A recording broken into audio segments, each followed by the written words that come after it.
শীতের শুরুতে কাঁচা টমেটো সিজনটা খুব অল্প দিনের হলেও টেস্টটা কিন্তু ভোলার মতো নয়।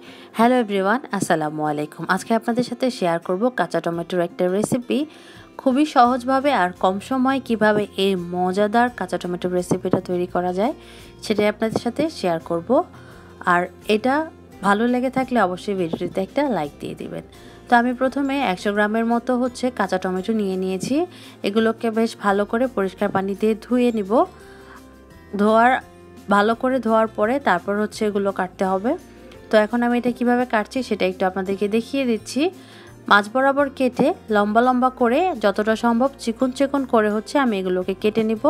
আর এগুলো খুবই নতুন নতুন বের হয়েছে আর অনেক বেশি নরম, তো একটু মোটা হলেও কিন্তু কোনো সমস্যা নেই।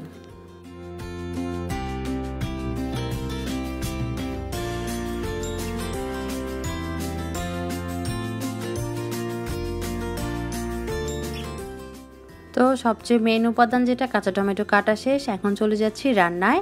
রান্নার জন্য চুলায় প্যান বসে এর মধ্যে দিলাম তেলটা একটু বেশি দিয়েছি যেহেতু এটা একটু ভাজা ভাজা করে রান্না করব। আর সাথে 2টা শুকনা মরিচ মাছ বরাবর হাত দিয়ে ভেঙে এর মধ্যে দিয়ে দিলাম, সুন্দর একটা ফ্লেভার আসবে। আর দিব একটা পেঁয়াজ, যতটা সম্ভব মিহি করে কুচি করে রেখেছিলাম সেই পেঁয়াজের কুচিটা। পেঁয়াজটাকে একটু ভাজার পরে দিচ্ছি 4 কোয়া রসুন লম্বা লম্বা করে কেটে নিয়েছিলাম, সেই রসুনটা। তেলের মধ্যে শুকনো মরিচ পেঁয়াজ রসুনটাকে একটু ভালো করে ভেজে নিয়েছি। আর এর মধ্যে এখন দিব হাফ চা চামচ পরিমাণ হলুদের গুঁড়া, আর সাথে দিব 1/4 চা চামচ পরিমাণ মরিচের গুঁড়া। আর কোনো মশলা এর মধ্যে অ্যাড করব না। এখন এটাকে তেলের সাথে একটু মিক্স করে নিচ্ছি। তারপরে একটু তেলের সাথে মিক্স করার পরে কেটে রাখা কাঁচা টমেটোগুলো দিয়ে দিলাম। আপনারা যদি ডিরেক্টলি তেলের মধ্যে হলুদ মরিচটা দেন তাহলে দেখবেন এই যে রেসিপিটা আমরা তৈরি করব এটার কালারটা অনেক বেশি সুন্দর আসে, এই জন্য আমি তেলের মধ্যে অ্যাড করেছি। তো এখন এটাকে বেশ ভালো করে মশলাগুলো মিক্স করে নেওয়ার পরে এর মধ্যে এখন দিলাম স্বাদ অনুযায়ী লবণ।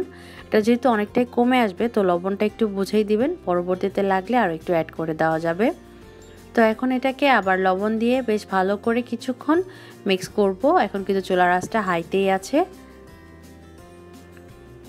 তো বেশ কিছুক্ষণ এটাকে নেড়ে চেড়ে মিক্স করার পর এর মধ্যে হাফ কাপ পরিমাণ পানি আমি দিয়ে দিব। হাফ কাপ পরিমাণ পানি দিয়ে এটাকে আবার নেড়ে চেড়ে ঢাকা দিয়ে দিব। তো হাই হিটে যখন ঠিক এরকম ফুটে উঠবে সেই পর্যায়ে ঢাকনাটা তুলে এটাকে আবার নেড়ে চেড়ে নিয়ে চুলার আঁচটাকে মিডিয়াম টু লো করে দিব টমেটোগুলো সিদ্ধ হওয়ার জন্য। আর এই ফাঁকে আমি কিছু কাঁচামরিচ ফালি করে কেটে নিচ্ছি, আর সাথে কিছু ধনিয়া পাতা। শীতের সিজনে তো ধনিয়া পাতা ছাড়া আমার চলেই না, আমি এমনিতেও ধনিয়া পাতাটা অনেক বেশি পছন্দ করি, তো আমি একটু বেশি করে কেটে নিচ্ছি। আপনারা কম পছন্দ করলে একটু কম করেও অ্যাড করে দিতে পারেন। তো 10-15 মিনিট সময় লাগে, এর বেশি সময় লাগবে না। কাঁচা টমেটোগুলো কিন্তু সিদ্ধ হয়ে গেছে। তো এই পর্যায়ে ঢাকনাটা তুলে নিলাম। আর এখন অ্যাড করব কাঁচামরিচগুলো কেটে রেখেছিলাম সেগুলোকে। আর চুলার আঁচটাকে আবার একদম হাই করে দিয়ে চামচের সাহায্যে যতটা সম্ভব এটাকে একটু মিক্স করে নিব। এতে করে দেখতেও সুন্দর লাগবে, খেতেও বেশ ভালো হবে, একটু আঠালো আঠালো হয়ে যাবে। তো বেশি একটা সময় লাগবে না, অল্প একটু পানি আছে, পানিটা কিন্তু টেনে নিচ্ছে, আর বেশি সময় লাগবে না। তো এই পর্যায়ে আমি অ্যাড করব কেটে রাখা ধনিয়া পাতা কুচিগুলো। ধনিয়া পাতা কুচি দেওয়ার পরে মিক্স করতে করতে কিছুক্ষণ পরে দেখা যাবে যে এর মধ্যে আর এক্সট্রা কোনো পানি নেই, একদম সম্পূর্ণভাবে পানিটা টেনে যাবে। আর তেলের মধ্যে এটা ভাজা ভাজা হয়ে যাবে, আর এটার কালারটা একটু চেঞ্জ হয়ে আসবে ঠিক এরকম। এই যে দেখুন কোনো এক্সট্রা পানি নেই। এই পর্যায়ে কিন্তু আমার এই রেসিপিটা একদম রেডি।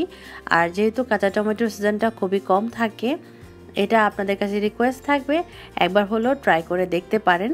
কাঁচা টমেটোর ভাজি অথবা চাটনি যে কোনো নামেই কিন্তু এটা পরিচিত, কিন্তু স্বাদের বেলায় 100-তে 100। আমার তো খুবই পছন্দ। দেখা যায় যতদিন পর্যন্ত এই সিজনটা থাকে আমি এটা প্রায় প্রতিদিনই রান্না করে থাকি। তো এটাকে আমি এখন সার্ভ করে নিয়েছি। গরম ভাতের সাথে, পরোটার সাথে, রুটির সাথে, কোনোটার সাথে কিন্তু এর জুড়ি নেই, খুবই মজা লাগে। তো রেসিপিটা কেমন লাগলো জানাবেন। সবাই অনেক ভালো থাকবেন, সুস্থ থাকবেন। আজকের মতো এখানেই শেষ করে দিচ্ছি। নেক্সট ভিডিওতে দেখা হবে। আল্লাহ হাফেজ।